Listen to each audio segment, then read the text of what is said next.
ಬೆಂಗಳೂರಿನಲ್ಲೊಬ್ಬ ವಿಶಿಷ್ಟ ಖತರ್ನಾಕ್ ಕಳ್ಳನ ಪತ್ತೆಯಾಗಿದೆ. ಇವನು ಕಳ್ಳತನ ಮಾಡ್ತಾ ಇದ್ದಿದ್ದು ಮನೆಗಳಲ್ಲಿ ಅಲ್ಲ, ಈತ ರಸ್ತೆಗಳಲ್ಲೂ ಕೂಡ ಸರಗಳ್ಳತನ ಮಾಡ್ತಾ ಇರಲಿಲ್ಲ. ಈ ಕಳ್ಳನ ಕೈಚಳಕದಿಂದ ಶುಭ ಕಾರ್ಯಕ್ಕೆ ಹೋಗೋದಕ್ಕೆ ಯೋಚಿಸಬೇಕಾದಂತಹ ಪರಿಸ್ಥಿತಿ ಎದುರಾಗ್ತಾ ಇದೆ. ಹೌದು, ದೇವಸ್ಥಾನದ ಅರ್ಚಕರೇ ಈ ಖತರ್ನಾಕ್ ಕಳ್ಳನ ಟಾರ್ಗೆಟ್. ಮುತ್ತೈದೆಯರಿಗೆ ಬಾಗಿನ ಕೊಡುವಂತಹ ನೆಪದಲ್ಲಿ ಕೈಚಳಕವನ್ನ ಈತ ತೋರಿಸ್ತಾ ಇದ್ದ. ಪ್ರವೀಣ್ ಭಟ್ ಅನ್ನುವಂತಹ ಖತರ್ನಾಕ್ ಕಳ್ಳನನ್ನ ಇದೀಗ ರಾಜಾಜಿನಗರದ ಪೊಲೀಸರು ಬಂಧಿಸಿದ್ದಾರೆ.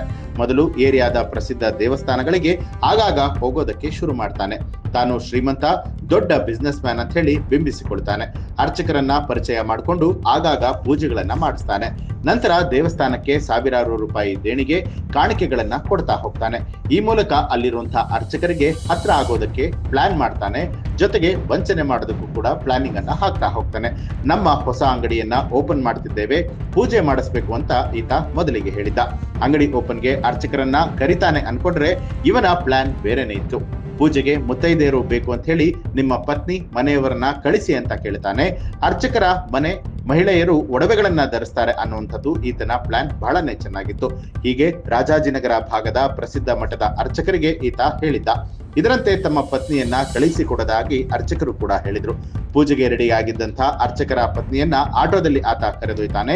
ಬಳಿಕ ಆಟೋದಲ್ಲಿ ನೀವು ಹೋಗುವಂತಹ ಜಾಗಕ್ಕೆ ಒಡವೆ ಎಲ್ಲ ಹಾಕ್ಬೇಡಿ ಅಂತ ಹೇಳಿ ಒಡವೆಗಳನ್ನ ಪಡೆದು ಬಳಿಕ ಎಲ್ಲವನ್ನ ಕೊಡೋದಾಗಿ ಹೇಳ್ತಾನೆ.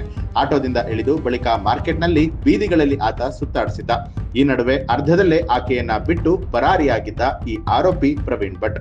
ಸದ್ಯ ಅರ್ಚಕರ ಕುಟುಂಬಸ್ಥರು ನೀಡಿದಂತಹ ದೂರಿನ ಅನ್ವಯ ಆರೋಪಿಯ ಬಂಧನ ಮಾಡಲಾಗಿದೆ. ಇದೇ ಮಾದರಿಯಲ್ಲಿ ನಗರದ 5ಕ್ಕೂ ಹೆಚ್ಚು ದೇವಸ್ಥಾನದ ಅರ್ಚಕರಿಗೆ ಈತ ಯಾಮಾರಿಸಿದ್ದಾನೆ. Hebbal, Ramamurthy Nagar, city market, Rajajinagar, C K ಅಚ್ಚುಕಟ್ಟು ಠಾಣೆಗಳಲ್ಲಿ ಈತನ ಮೇಲೆ ಸಾಕಷ್ಟು ಕೇಸ್ಗಳಿದೆ. ಬಂಧಿತನಿಂದ ಒಟ್ಟು 15 ಲಕ್ಷ ಮೌಲ್ಯದ 116 ಗ್ರಾಂ ಚಿನ್ನ, 409 ಗ್ರಾಂ ಬೆಳ್ಳಿಯನ್ನ ವಶಕ್ಕೆ ಪಡೆಯಲಾಗಿದೆ. ರಾಜಾಜಿನಗರ ಪೊಲೀಸರು ತನಿಖೆಯನ್ನ ಮುಂದುವರೆಸಿದ್ದಾರೆ.